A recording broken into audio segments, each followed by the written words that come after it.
നമസ്കാരം. സർഗ കൈരളി ചാനലിലേക്ക് സ്വാഗതം.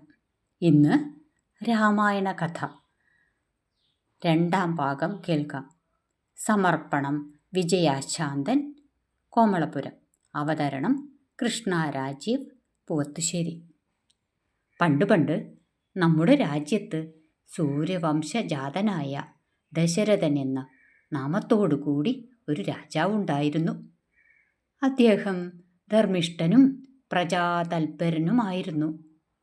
അദ്ദേഹത്തിൻ്റെ രാജധാനി സരയൂ നദിയുടെ തീരത്തുള്ള അയോധ്യ എന്ന നഗരത്തിലായിരുന്നു.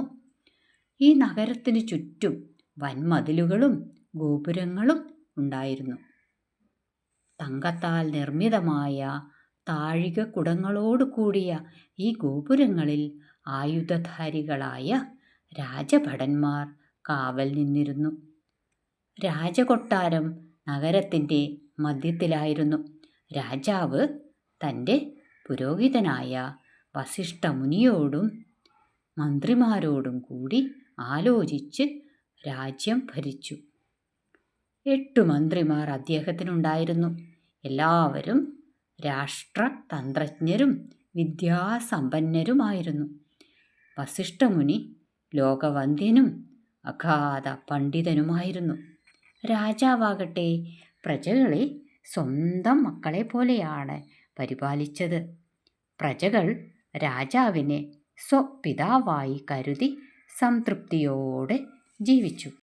രാജാവിന് കൗസല്യ, കൈകേയി, സുമിത്ര എന്നിങ്ങനെ 3 രാജ്ഞിമാർ ഉണ്ടായിരുന്നു. എന്നാൽ അദ്ദേഹത്തിന് മക്കളില്ലായിരുന്നു. താൻ മരിച്ചാൽ രാജകുടുംബത്തിൻ്റെ ഗതി എന്താകും? ശേഷക്രിയ ചെയ്ത് പിതൃപ്രീതി വരുത്താൻ ആരുണ്ട്? ഇങ്ങനെയൊക്കെ ചിന്തിച്ച രാജാവ് വളരെ ദുഃഖിതനായി. മനസ്സിന് ശാന്തി കിട്ടാനായി മൃഗയാവിനോദങ്ങളിൽ ഏർപ്പെട്ടു. ഒരു ദിവസം വേട്ടയ്ക്ക് പോയ രാജാവ് കൂട്ടം തെറ്റി തനിച്ചൊരു വലിയ കാട്ടിലെത്തി. കുറച്ചകലെയായി ഒരു കാട്ടാന തുമ്പിക്കൈയിൽ വെള്ളം നിറയ്ക്കുന്നത് പോലെ ഒരു ശബ്ദം കേട്ടു. ആ ആനയുടെ നേർക്ക് അമ്പയക്കാൻ രാജാവ് തീരുമാനിച്ചു. ആനയുടെ കഥ കഴിക്കുക എന്നതായിരുന്നു ലക്ഷ്യം. നമ്മുടെ ദശരഥ രാജാവിന് വളരെ വിശിഷ്ടമായ ഒരു അസ്ത്രവിദ്യ അറിയാമായിരുന്നു.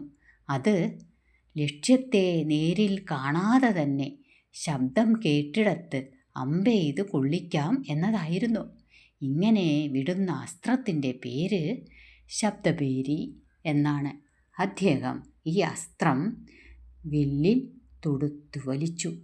രാജാവ് അപ്പോൾ കേട്ടത് ആനയുടെ ശബ്ദമല്ല, ഒരു കുട്ടിയുടെ കരച്ചിലാണ് കേട്ടത്. ഈ കഥയുടെ അടുത്ത ഭാഗം അടുത്ത ദിവസം കേൾക്കാം. നന്ദി, നമസ്കാരം.